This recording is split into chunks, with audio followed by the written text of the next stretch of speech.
आजच्या सत्रामध्ये वृद्धाचार हा विषय घेत असताना 13 क्रमांकाचा वृद्धाचार या ठिकाणी आपण श्रवण करणार आहोत। कुमरे रे माईसे दंडवत वांछिती संन्यासी खंडणे।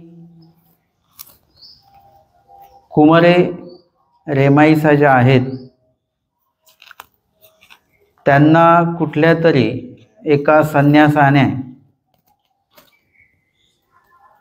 दंडवताविषयी त्यांना थोडंसं टोचून बोललेलं आहे आणि त्यावर त्याचं खंडन त्यांनी कशा प्रकारे केलं या वृद्धाचारामध्ये आपण बघणार आहोत।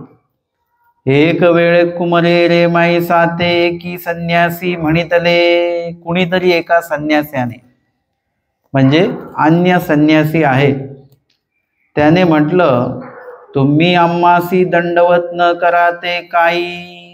म्हणजे तुम्ही आम्हाला दंडवत का करत नाही। दंडवत कधी? जेव्हा येता जाता। आता हे तुम्ही या पदामध्ये वैयक्तिक त्यांना पण म्हटलेलं आहे किंवा बाकीचे सर्व म्हणजे भटमार्गीचे जेवढे कोणी आहेत ते आम्हाला दंडवत करत नाही असा पण त्याच्यातनं अर्थ निघतो। आणि जसं येता जाता लोक एकमेकांना नमस्कार वगैरे किंवा त्यांच्या धर्माचं एखादं वाक्य ते त्या देवाचं नाव घेऊन बोलत असतात, जसं आपण दंडवत म्हणतो। आपल्या उपदेशांमध्येच दिल्ली पंजाबकडे गेलं तर ते जय श्री कृष्ण म्हणतात वगैरे, असं प्रत्येकाची एक ठेवण आहे। मग तशा पद्धतीने तुम्ही आम्हाला काहीच म्हणत नाही। आता आपण अन्य लोकांना काही म्हणतो का? तसं म्हटल्या जात नाही। व्यवहारामध्ये प्रपंचामध्ये तरी तुम्ही नमस्कार वगैरे करत असाल, परंतु संन्यासी व्यक्ती जो आहे तो अन्य साधकाला काही काम नसताना, काही संवाद नसताना कुठल्याही प्रकारे काहीच नमस्कार वगैरे करत नाही। जेव्हा काही बोलायचं असेल वगैरे तर आपण त्यांना नमस्कार वगैरे करू शकतो, पण एरवी मात्र त्यांना कुठल्याही प्रकारे आपण तसा संवाद साधत नाही। आणि म्हणून ते म्हणतात की तुम्ही आम्हासी दंडवत न कराते काही। तुम्ही कधीच आम्हाला दंडवत करत नाही। आणि त्यातल्या त्यात कुमरे रेमाईचे या कोण आहेत? स्त्री आहेत, स्त्री साधक आहेत। मग त्याच्यामध्ये सुद्धा एक पुरुष संस्कृती अशी असते की स्त्रीने आधी दंडवत केला पाहिजे। म्हणजे पुरुष नेहमी स्वतःला उच्च समजतो असाही भाग याच्यातनं दिसून येतो। तसंच आहे अशातला भाग नाही, परंतु त्यांना असं वाटतं, जसं आता माझं म्हणणं असं असतं की बाबा दंडवत हा विषय जो आहे किंवा हा विधी जो आहे हा विधी चांगला विधी आहे, आपली योग्यता वाढवणारा विधी आहे।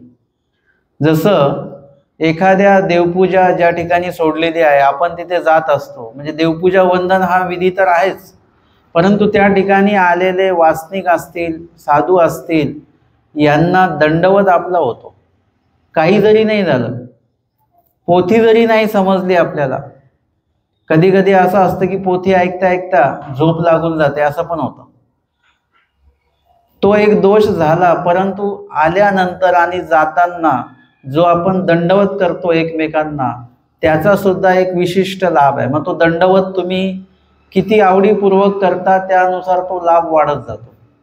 आत्यंतिक आवडीने केला तर तो लाभ वाढेल, देवापर्यंत तो दंडवत पोहोचतो। एक व्यवहार म्हणून करायचा आपला केला तर तो त्या व्यक्तीपर्यंत सुद्धा तो दंडवत पोहोचत नाही, देवापर्यंत तर दूरच आहे।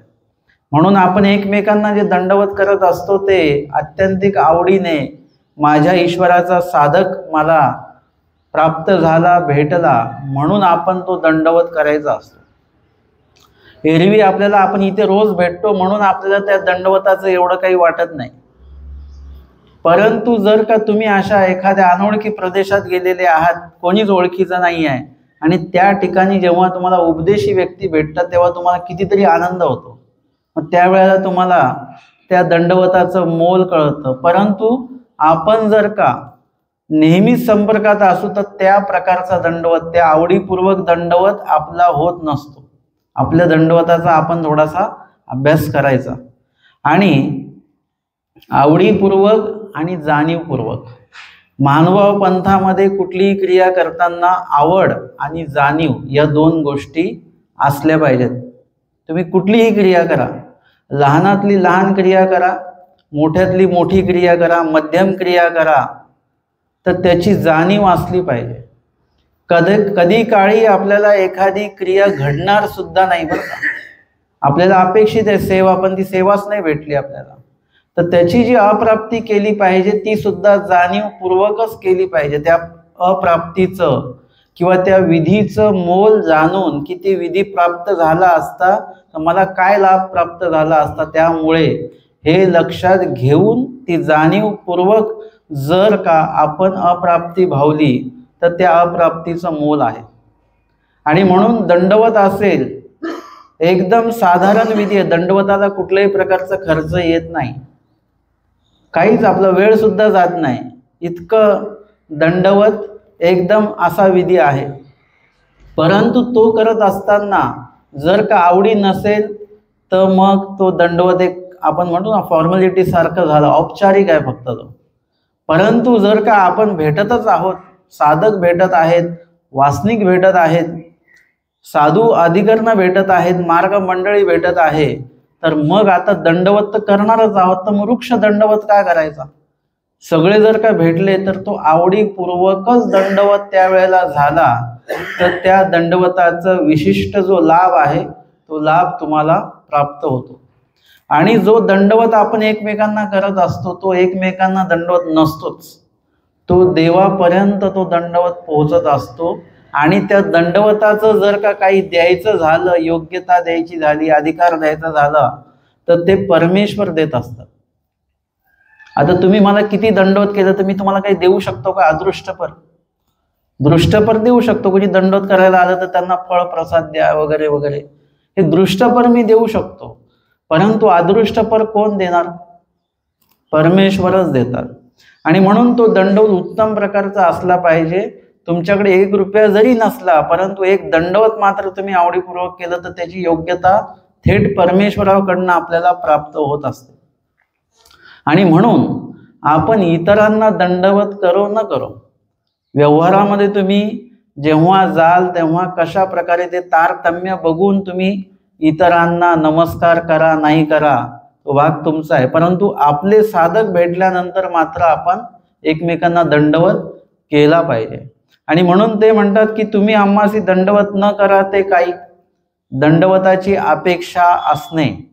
आपला विषय सुरू झालेला की दंडवत हा जर का विधी चांगला आहे तर तो दुसऱ्यांनीच का पहिले करावा. विधी जर का चांगला आहे तो आणि योग्यता घडवणारा आहे, अधिकार घडवणारा आहे, परमेश्वराची प्रसन्नता वाढवणारा जर का तो दंडवत आहे तर तो दंडवत आपण आधी का करू नये. चांगले कार्य समोरच्याकडनंच का झाले पाहिजेत, आपल्याकडनं का होऊ नये. आधीच्या काळात असं व्हायचं बरं का की ते मंदिरात कोणी आले की मग आले उपदेशी आलेले आहेत, मी उभा आहे, मग ते उपदेशी येणार, ते हात सोळे करणार आणि ते माझ्या समोरून जाणार देवपूजेकडे, आधी देवपूजा वंदन करणार आणि मग मला दंडवत करणार. म्हणजे असं काही लोक करतात, आधी देवपूजा करतात आणि मग साधूंना दंडवत करतात. मुळामध्ये म्हणजे असं आहे की जर का तुम्ही प्रवेश केला मंदिरामध्ये आणि आधी वासनिक भेटले तर आधी वासनिकांना दंडवत करून घ्या, नंतर साधू भेटले साधूंना दंडवत करून घ्या. अधिकरण आतमध्ये असणार आहेत बसलेले, त्यांना नंतर दंडवत होणार आहे तुमचा. असं नाही की आले आले आधी अधिकरणा दंडवत करा मग बाकीच्यांना दंडवत करा. जे आधी भेटणार आहेत आपल्याला त्यांना दंडवत करून घ्यायचं आहे. कारण की तो वासनिक आहे, तो वासनिक जर का निघून गेला तर, आपण म्हटलं यांना नंतर दंडवत करून ते निघून गेला तर तो दंडवत आपला राहून जाईल. म्हणजे त्यावेळेला एखाद्या वेळेस असंही असेल की देवपूजा आपल्याला बाहेर वंदन करायला मिळते, मग त्यावेळेला आधी देवपूजेवर व आपलं काही मस्तक वगैरे जे आहे ते वंदन करून घ्या आणि मग बाकीच्यांना दंडवत करा. जे आधी मिळेल त्या व्यक्तीला म्हणा आपल्याला दंडवत आधी करायचं आहे आणि मग पुढचं जे जे काही टप्प्याटप्प्याने अनुक्रमे भेटतील त्यांना दंडवत आपला करत जायचं आहे. म्हणजे दंडवत चुकला नाही पाहिजे आपला.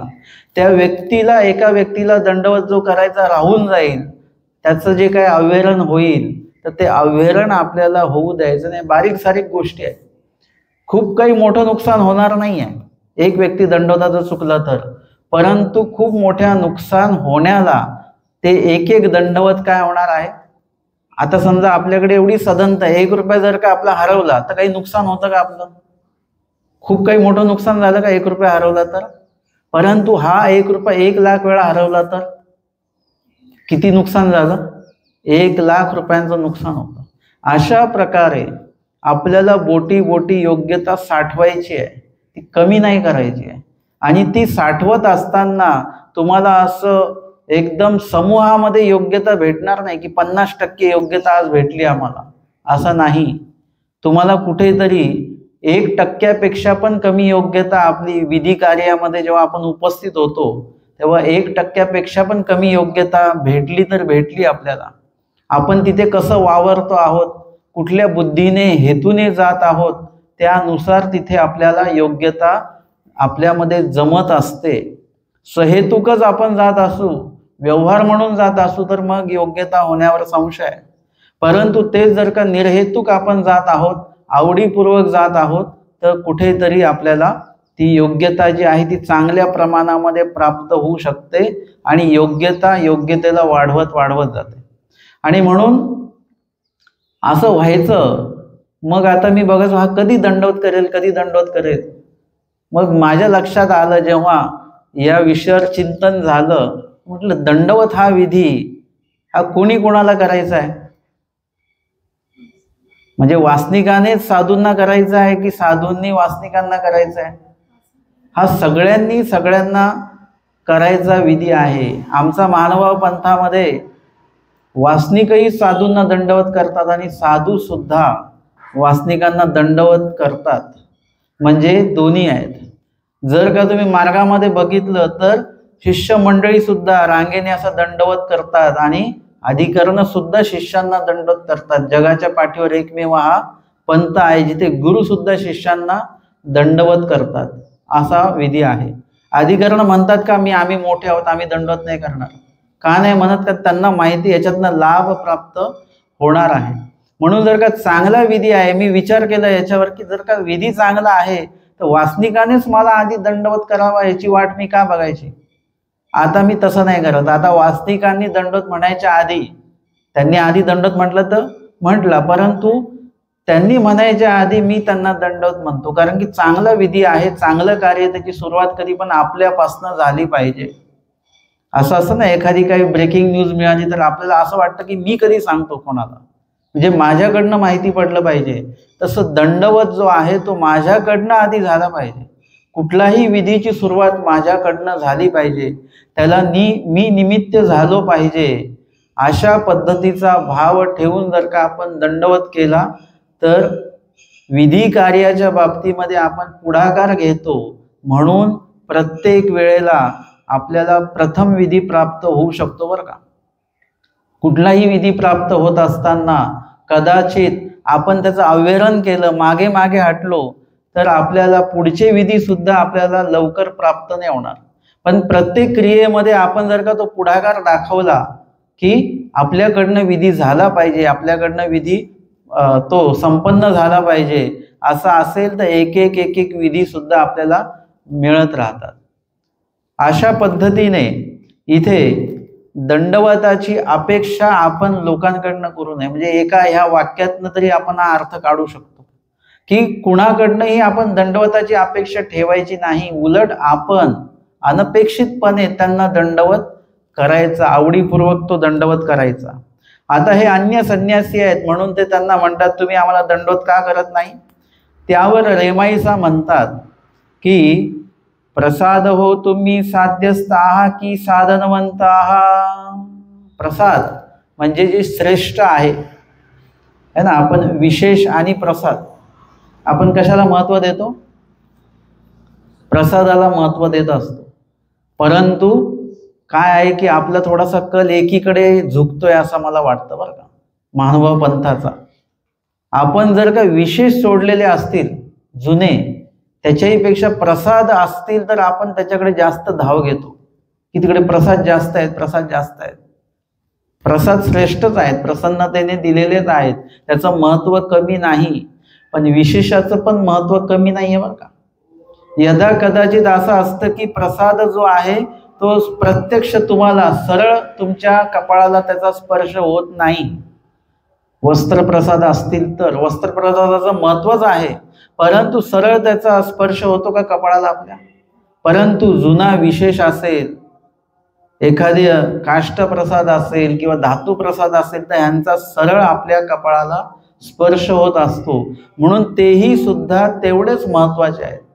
जुने विशेष सरळ आपल्या कपाळाला वंदन होतात. ज्या पाषाणाला स्वामींचा परमेश्वर अवताराचा संबंध झालेला आहे, स्पर्श झालेला आहे, त्या वस्तूचा सरळ आपल्या कपाळाला स्पर्श होतो, म्हणून तेही तेवढेच महत्त्वाचे आहे. नुसतंच प्रसाद महत्त्वाचे असं नाही. माझं म्हणणं असं आहे की स्वामींच्या संपर्कात गेलेले जे काही आहे, जी काही घटना आहे, जे काही वस्तू आहेत, जे काही पदार्थ असतील ते सर्व महत्त्वाचे, जे व्यक्ती असतील ते सर्वच्या सर्व आमच्यासाठी महत्त्वाचंच आहे. मग त्या महत्त्वाच्या वस्तूला आपण किती महत्त्वपूर्ण पद्धतीने संपर्कात आणतो. एखादं वस्त्रप्रसाद आहे, तुम्ही फक्त कपाळ टेकूनच पुढे पाठवलं तर त्याचं काहीच महत्त्व आपल्या मध्ये आपण प्राप्त करून घेत नाही. पण एखादं साधारण जरी एखादं स्थान आहे, महास्थान आणि एक साधारण आसन स्थान आहे, ते आसन स्थानाच्या इथे सुद्धा तुम्ही विधीपूर्वक वंदन केलं, स्मरण केलं, तर त्या स्थानापासून सुद्धा तुम्हाला उत्तम प्रकारची योग्यता किंवा तिथली जी काही कृपाशक्ती वगैरे असेल ती आपल्यासाठी कार्यरूप होईल. आणि म्हणून सामान्य ती सामान्य विधीमधनं सुद्धा आपल्याला अपूर्व असा विधी जो आहे, तो योग्यता जी आहे, अधिकार जो आहे तो प्राप्त करून घेता येत असतो. त्याला म्हणतात क्रियेचे स्वरूप घोमटे.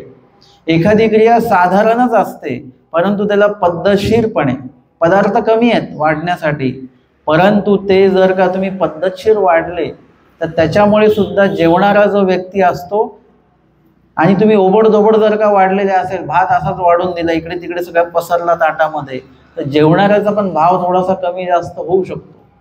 म्हणून कुठलीही क्रिया साधारण असेल तरी सुद्धा ती पद्धतशीरपणे, व्यवस्थितपणे जर का तुम्ही केली तर त्यामुळे सुद्धा आपले विधी वाढतात, आणि विधी स्वीकारणारा जो असतो तो सुद्धा त्याच्यामुळे प्रसन्न होत असतो.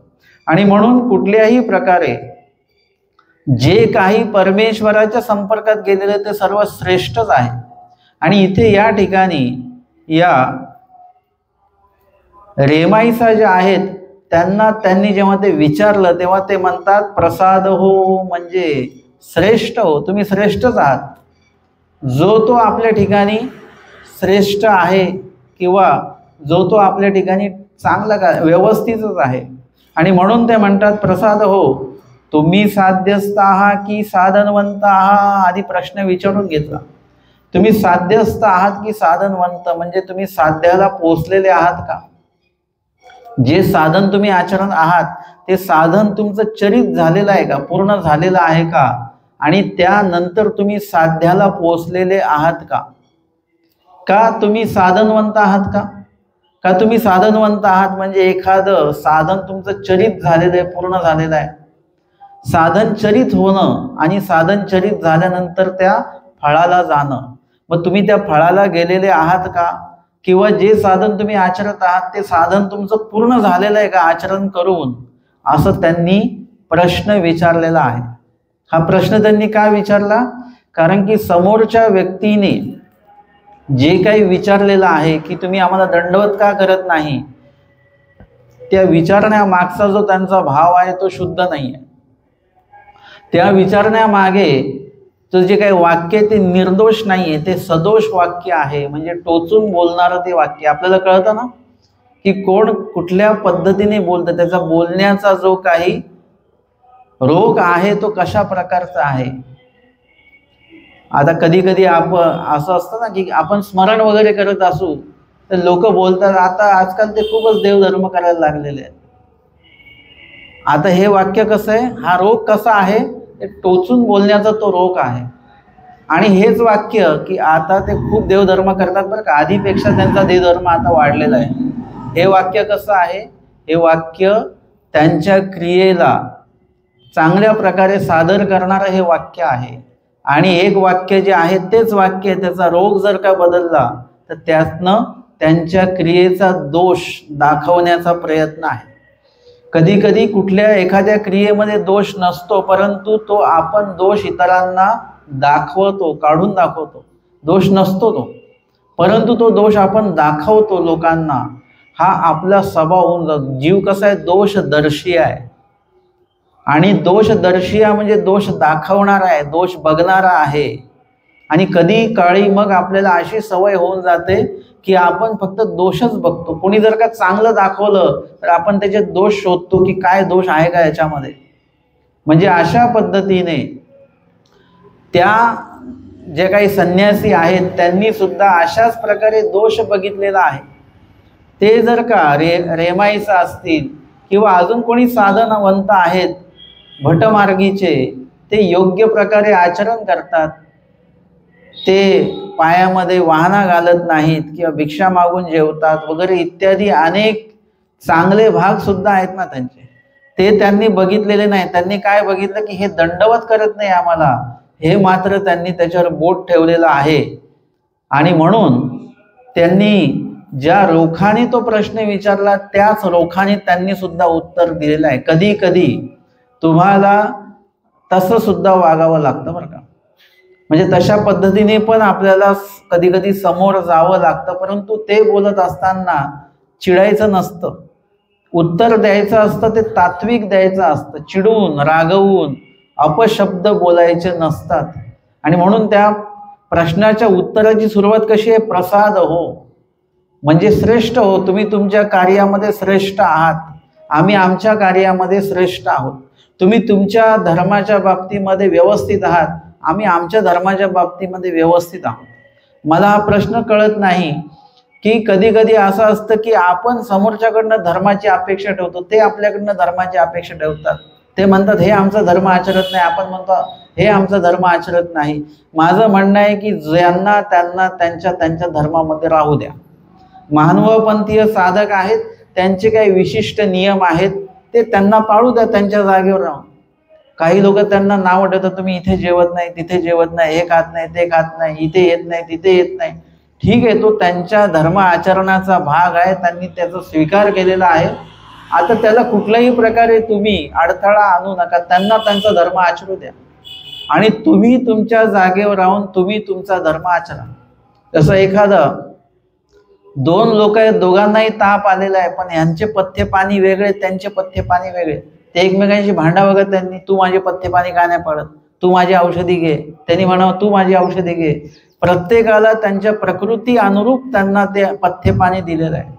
तसं धर्माच्या बाबतीमध्ये जो तो व्यक्ती स्वतंत्र आहे. म्हणून आपणही कुणावर आग्रह धरायचा नाही की त्यांनी धर्म आचरण केलाच पाहिजे आमचा, नाही, त्यांना त्यांचा धर्म आचरू द्या. आपण आपला धर्म व्यवस्थित आचरला पाहिजे.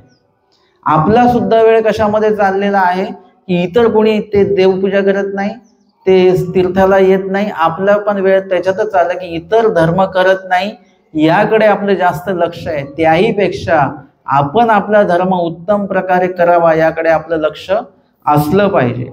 आणि म्हणून त्याच रोखाने त्यांनी उत्तर दिलं की तुम्ही साध्यस्थ आहात, म्हणजे फळाला पावन झालेले आहात की साधनचरित झालेले आहे. काय नेमकं तुम्हाला दंडवत करण्यामागे आम्हाला काय असं कारण असावं की आम्ही तुम्हाला दंडवत करावा. तेही म्हटले ते का पुसता, ते म्हणाले तुम्ही हा प्रश्न का विचारता, साध्यस्थ आहात की साधनवंत आहात वगैरे, हा प्रश्न तुम्ही का विचारता आम्हाला. रेमाईसी म्हणितले साधनवंत जरी व्हाल तरी दंडवत केल्या तुमचे साधन काही चरितार्थ होईल. तुम्ही साधनवंत जर का आहात म्हणजे तुमचं साधन तुमचं आता सुरू आहे आणि तुम्ही साधन तुमचं पूर्ण करण्याच्या दृष्टीने तुमचं साधन आचरण तुम्ही करत आहात. आणि जर का तुम्हाला आम्ही दंडवत केला तर तुमचं साधन चरित होणार आहे का, साधन पूर्ण होणार आहे का. मी जर का दंडवत नाही केला तुम्हाला तर काही बिघडणार आहे का. आपल्याला येतो ना राग, ते आम्हाला दंड सुद्धा करत नाहीत असं बोलतो आपण. ठीक आहे, नाही करत तर त्याच्यामुळे आपलं साधन अपूर्ण राहतं का, तुमचा देवधर्म अपूर्ण राहतो का, राहतो बरं का.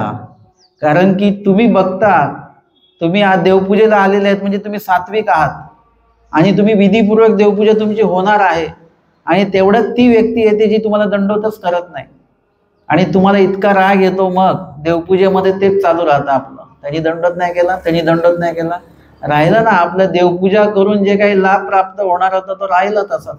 कारण की देवपूजा वंदन करताना आम्ही सात्विक नाही, सेवा करताना त्या व्यक्तीचा राग आपल्या डोक्यात आहे, निरूपण ऐकताना त्या व्यक्तीचा राग आपल्या डोक्यात आहे, त्याच्यामुळे आपला तेवढा कार्यकाळ जो सात्विक होता तो तामस झाला, आणि तामस आणि राजस या व्यक्तीला धर्मी अधिकार नाही की धर्म केल्याने सुद्धा त्याचा लाभ प्राप्त होत नाही. जर का राग मनात ठेवून तुम्ही धर्म आचरत असाल तर मग त्याचा लाभ आपल्याला होत नाही. म्हणून सात्विक होऊनच, तामस जरी व्यक्ती असेल, प्रकृती आपली तामस आहे, तरी आपण धर्म कार्याच्या वेळेला सात्विक पूर्णपणे होऊन ते धर्म आचरण आपण केलं पाहिजे, आणि त्यानंतर पुढच्या गोष्टी. जसं स्वामी नाही एका घरी गेले आणि तो जो आहे तिथला तो पती आहे, त्या पत्नीचा तो कुठे गेलेला आहे, तो नदीकडे गेलेला आहे. त्याचं रोजचं जे काही विधिविधान आहे, देवता धर्म वगैरेचं जे काही साधन आहे ती करण्यासाठी तो नदीकडे गेलेला आहे. स्वामी येऊन तिथे त्याच्या बिछाण्यावर झोपले, आणि मग लोक त्याला सांगायला गेले की कोणीतरी आलेला आहे आणि ते तुमच्या घरी झोपलेले आहेत वगैरे. लोकांनी त्याला काय केलं, चिडवून दिलं, परंतु तो व्यक्ती चिडला का, त्यांनी शांतपणे, म्हणजे या अधोरेखित करण्यासारखे त्यांनी शांतपणे त्याचं विधी विधान रोजचं केलं, त्याच्यामध्ये कुठलाही अडथळा नाही, काही नाही, त्यानंतर मग तो निघालेला आहे. तसं आपली जरी प्रकृती तामस आहे, राजस आहे, परंतु ईश्वर विधीच्या काळामध्ये आपण सात्विकच राहिलं पाहिजे. आणि म्हणून आपलं साधन, कुणी दंडवत केल्याने आपलं साधन पूर्ण होत नाही, पण कुणाला जर का आपण दंडवत केलं तर आपलं तेव्हा मात्र साधन पूर्ण होण्याला मदत होते बरं का. आपण जर का दंडवत केला तर आपलं साधन पूर्ण होण्याला मदत होऊ शकते, योग्यता वाढते. परंतु जर का एखाद्याने आपला दंडवत नाहीच केला तर त्याच्याने आपल्याला काही फरक नाही पडत. जसं माझं अनुसरण धर्म असेल तर मला कोणी दंडवत नाहीच केला तरी माझं काही साधन अपूर्ण राहील अशातला भाग नाही.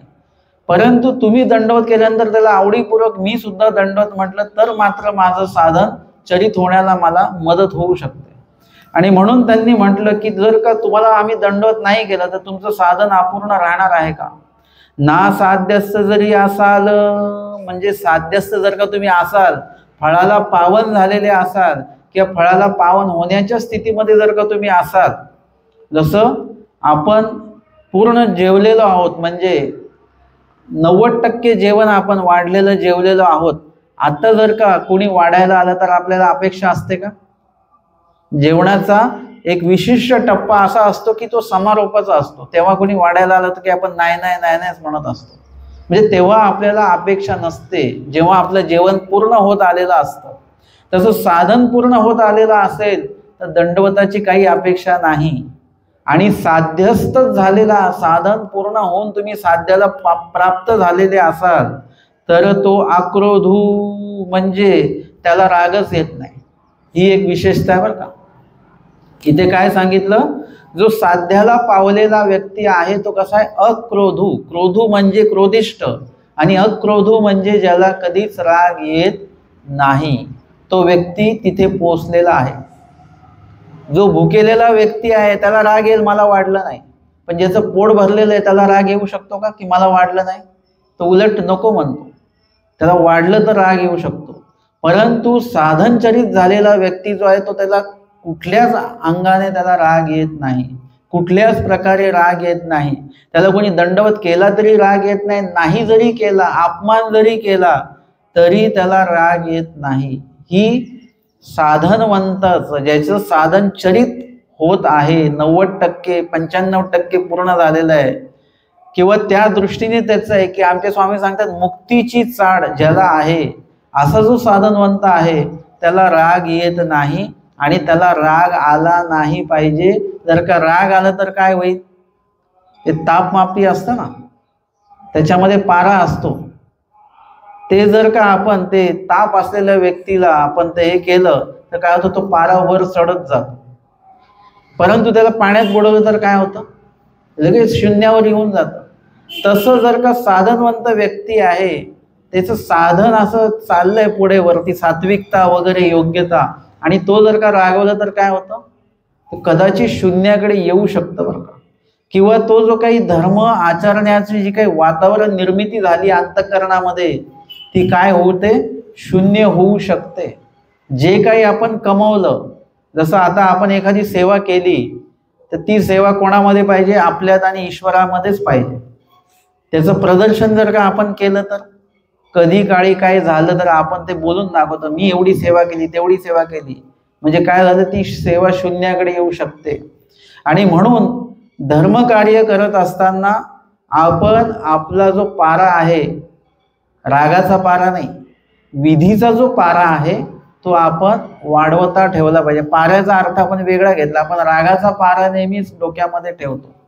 आणि म्हणून कधीही लक्षात घ्या, जेवढं सात्विक राहाल तेवढं विधीसाठी तर चांगलंच आहे, योग्यतेसाठी चांगलंच आहे, ईश्वर प्राप्ती मोक्ष प्राप्तीसाठी चांगलंच आहे. पण याही व्यतिरिक्त तुम्हाला ईश्वर प्राप्ती मोक्ष प्राप्ती नको असेल तरी सुद्धा तुम्ही सात्विक जेवढं राहाल तेवढं तुमच्या प्रकृतीसाठी रोजच्या चांगलं आहे, घरातल्या लोकांसाठी चांगलं आहे, तुमच्या स्वस्थतेसाठी चांगलं आहे.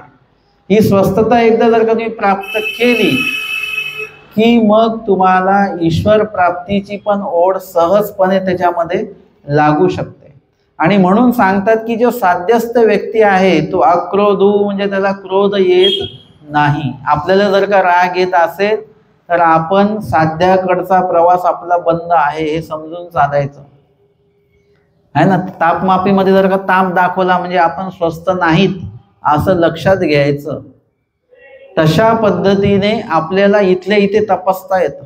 एरवी तुम्हाला शरीर तपासायचं असेल तर तुम्हाला एखादा मशीनचा उपयोग करावा लागतो है ना, सिटी स्कॅन, अमकं टमकं, ह्या त्या गोष्टी आहेत, आणि मग कळतं शरीर आपलं स्वस्थ आहे की नाही स्वस्थ. पण तुम्हाला जीव स्वरूप जर का तपासायचं असेल तर मग कसं तपासणार, त्याचं कुठलं मशीन आहे का, त्याचं मशीन हेच आहेत आमच्या स्वामींचे वचनं जे आहेत, त्या वचनाद्वारे आपण ते तपासू शकतो की आपण ह्याच्यामध्ये कुठे बसतो. जसं ते सांगतात ना की तुम्हाला ही लक्षणं असतील तर मग हा आजार आहे बरं का. मग आपण बघतो की हो मला खोकला पण आहे, असं पण आहे, तसं पण आहे, म्हणजे कदाचित असू शकतं तसं.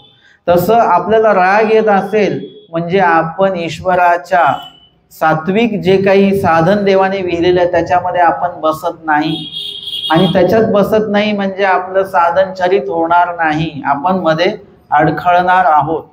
आणि म्हणून इथे अक्रोधू हा शब्द महत्वाचा आहे. आपल्यातला क्रोध आपल्याला कमी करता आला पाहिजे, तो नाहीसा करता आला पाहिजे, आणि त्याच्यावर नियंत्रण आपल्याला आणता आलं पाहिजे. कदाचित मनात जरी राग आला तरी तो वाचेमध्ये, क्रियेमध्ये आपल्या तो प्रगट होता कामा नये, असं सुद्धा याच्यातनं आपल्याला एक बोध त्याच्यातनं मिळतो. आणि ते म्हणतात की जो साध्यस्थ याच्याकडे पोचलेलाच आहे किंवा साध्य ज्याला प्राप्तच झालेला आहे असा जो व्यक्ती आहे त्यासी दंडवताची चाड नाही. त्याला दंडवताची चाडच नाही, त्याला काहीच अपेक्षित नाही की लोकांनी माझा मान सन्मान वगैरे काही करावा, हे अपेक्षितच नाहीये त्या व्यक्तीला. मा दंडवत कवणासी करावे. मग दंडवत आम्ही कोणाला करायचं बरं.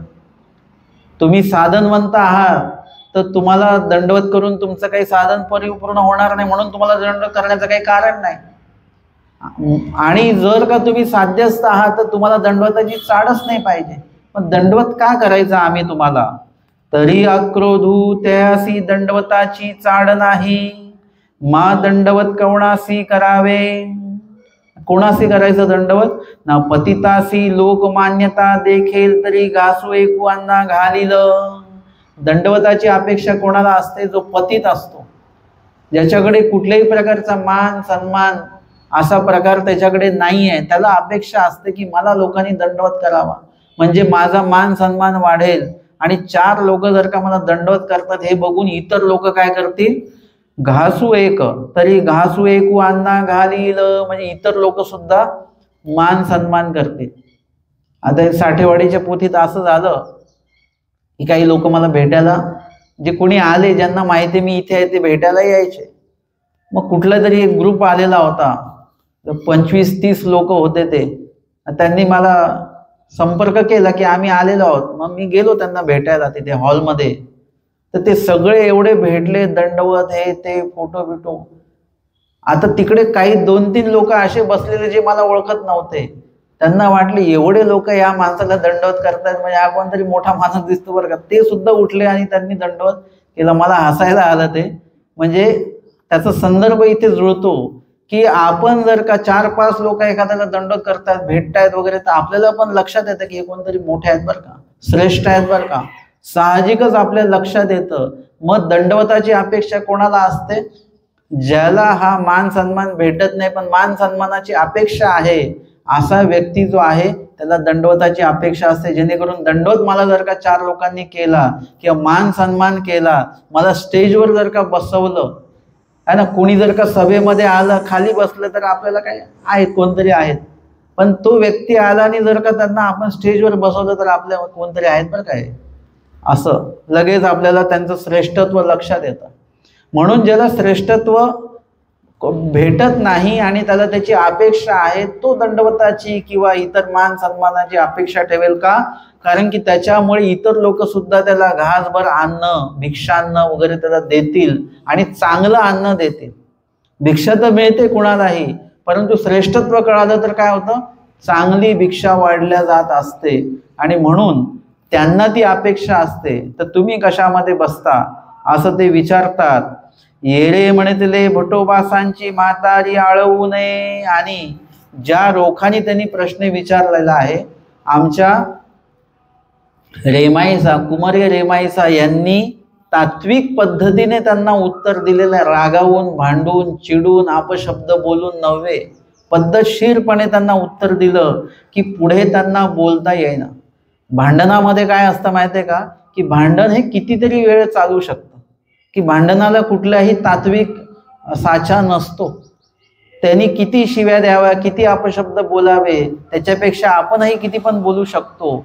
काहीही आरोप करता येतात बरं का भांडणामध्ये. तो व्यक्ती जसा नाही तसं आपल्याला त्याला म्हणता येतं.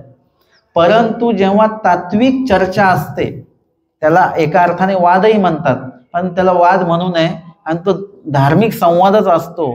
त्या धार्मिक संवादाला एक रकाना असतो. तुम्ही त्या रकान्यामध्ये आगळ पगळ बोलता येत नाही तुम्हाला. आमचे माहीम भट्ट प्रकांड पंडित होते, परंतु स्वामींनी जे काही बोललं त्याच्या बाहेर ते बोलले नाही. कारण ते स्वामीशी भांडायला नव्हते आले, ते संवाद करायला आलेले होते, चर्चा करायला आलेले होते. आणि चर्चेचा नियम असा आहे की चर्चेमध्ये जर का तुम्हाला सिद्धांत अर्थ सांगितला तर त्याला मग तुम्ही कुठल्याही प्रकारे आव्हान करू शकत नाही. म्हणजे उगाचच आव्हान करण्यात काय अर्थ आहे का? सिद्धांत कळाला, त्याच्या पलीकडे नाही आहे. माहीम भट्टांच्या लक्षात आलं की हो, हे तर कधीच ऐकलं नाही हा सिद्धांत आपण, आणि ते म्हणतात ते बरोबर आहे, म्हणजे त्याला रकाना आहे. ती चर्चा जी आहे ती पुढे वाढवता येत नाही. आता हे लोक जर का भांडायला आले असते तर हे भांडण चालू राहिलं असतं.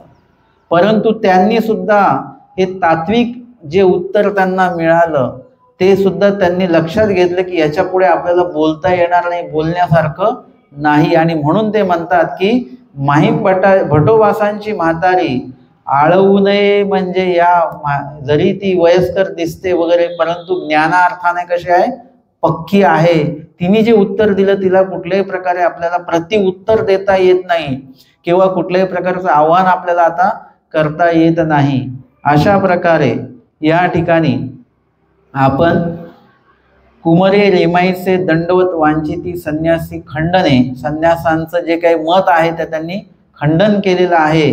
अशा प्रकारे आमच्या या महानुभाव पंथाची जी एक साधक आहे, साध्वी आहे, ती जरी स्त्री असेल तरी ती ज्ञान अर्थाने ती श्रेष्ठ आहे. काही बाबतीमध्ये जसं आचार या प्रकरणामध्ये स्त्रियांची एक वेगळी वचनं दिलेली आहेत. कशासाठी? की त्यांचा जो प्राकृतिक जो काही अनधिकार आहे त्याच्या अनुसार ती दिलेली आहेत. तरी सुद्धा काही अर्थाने जर का स्त्री थोडी कमकुवत जरी असली तरी ज्ञान जर का त्या स्त्रीकडे असेल तर त्या स्त्रीसारखं सक्षम या जगामध्ये कुणी नाही. आणि म्हणून ब्रह्मविद्या ज्ञानामुळे ही सक्षमता या व्यक्तीमध्ये, रेमाईसांमध्ये ती आलेली आहे. आणि त्याच तात्विक पद्धतीने सात्विकपणा ठेवून त्यांना उत्तर दिलेलं आहे. आजच्या सत्रामध्ये आपण या ठिकाणी 13 क्रमांकाचा वृद्धाचार जो आहे तो या ठिकाणी श्रवण आणि चिंतन केलेला आहे. दंडवत हो